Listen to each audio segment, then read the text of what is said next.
তারিখের সেই রাত। মক্কার নিঃশব্দতা মধ্যরাতে ছুঁয়ে যাচ্ছে আকাশ। আমাদের প্রিয় নবীজি সাল্লাল্লাহু আলাইহি ওয়াসাল্লাম মসজিদে হারামে বিশ্রাম নিচ্ছিলেন। ঠিক তখনই জিব্রাইল আলাইহিস সালাম আগমন করলেন জান্নাতের দুর্লভ সাওয়ারি বোরাক নিয়ে। নবীজি সাল্লাল্লাহু আলাইহি ওয়াসাল্লাম বোরাকের ওপরে সওয়ার হলেন আর চোখের পলকেই পৌঁছে গেলেন বাইতুল মুকাদ্দাসে। সেখানে উপস্থিত ছিলেন আগের সকল নবীগণ।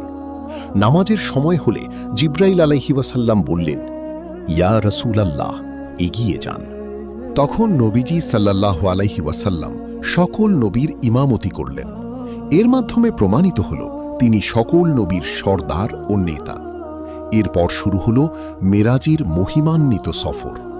প্রথম আকাশে হজরত আদম, দ্বিতীয় আকাশে হজরত ঈসা ও হজরত ইয়াহিয়া আলাইহিস সালাম, তৃতীয় আকাশে হজরত ইউসুফ আলাইহিস সালাম।